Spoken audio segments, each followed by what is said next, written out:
Hey everybody, it's Miss Essie and we're back with the Spiritual Hippie Learning Tribe and Lee Eric Smith.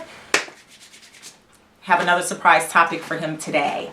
He does not know what we're going to be talking about. I never do. No, so let's She hit it with thinks this is entertaining to catch me off guard. I'm ready. I think it's wonderful and he should be ready. After all, the questions come from his book. Oh, really? Yep. Get out. Yeah, I know, right? Yeah. Is there sex in heaven?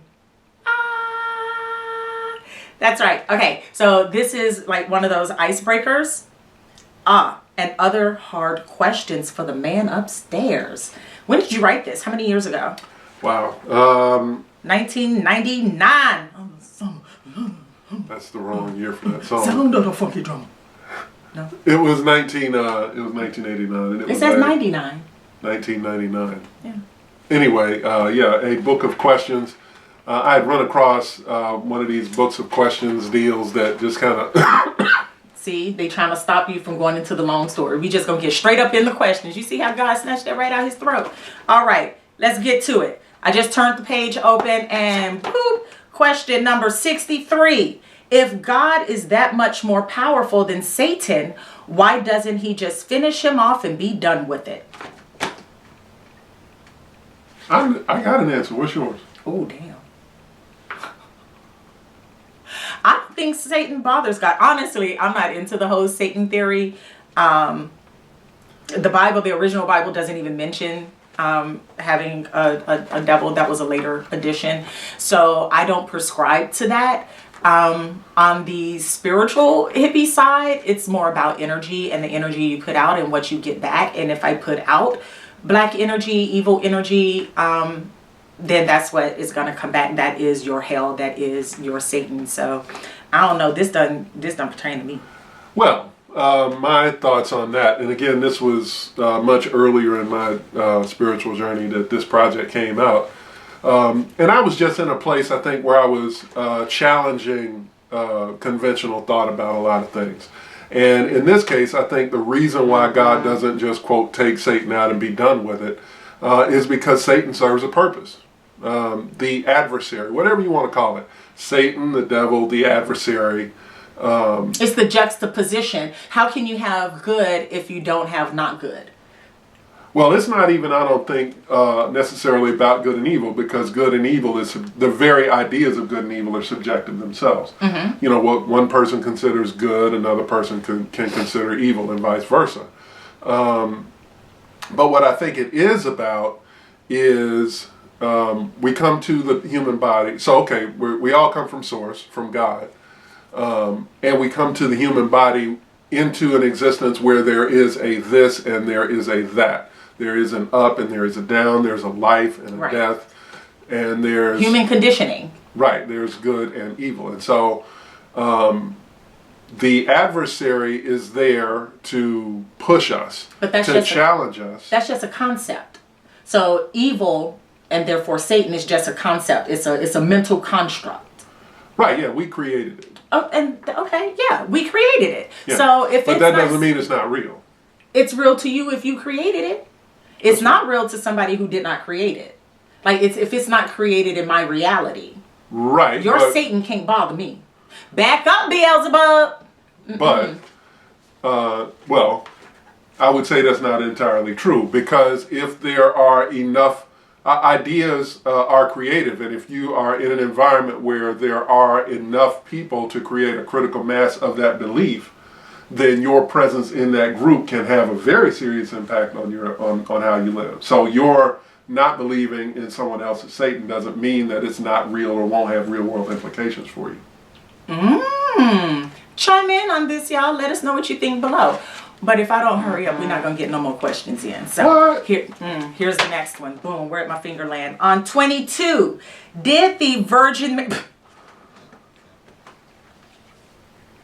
This is not me. I don't know what they would do. Okay. Did the Virgin Mary consent to sex with the Holy Spirit?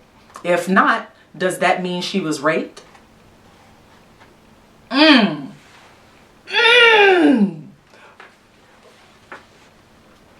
Y'all put your own answer down. I'll say something to that. Okay.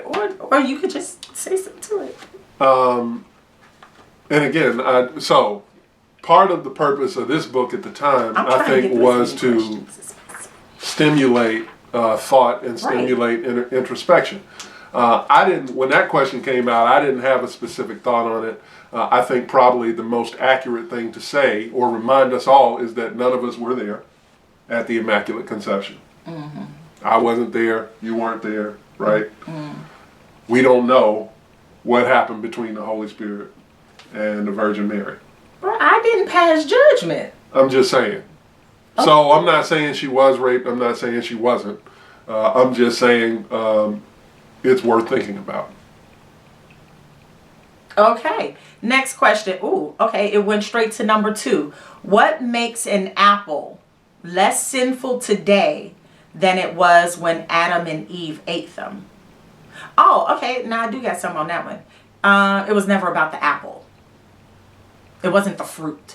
And first of all, it wasn't an apple. Most people think it was a pomegranate. But no matter what it was, it could have been a banana. It wasn't about the fruit. It was about them being told not to eat the fruit. And let me take it a step further, because y'all been hating on Eve all this time, and it wasn't Eve's fault, because Eve never made a covenant with God not to eat that apple. Adam did. So, y'all leave her alone. That wasn't on her. But it wasn't necessarily about the apple. It was about the covenant that he made with God not to eat the apple. I would say that apples are delicious. Okay. But also, briefly, that the whole concept of, and this gets back to another conversation we had about free will. Mm-hmm. In the beginning, et cetera, God put in the garden tree of knowledge of good and evil. Without the capacity to turn away from God, which is what the eating of the fruit, well, first of all, the placement of the tree in the garden, God intended for them to have the option of disobeying him. But without that, you don't have free will. Right. If you can do everything but you can't turn away from God, then that's not free will. So in many ways, what we call the original sin might well be the original blessing.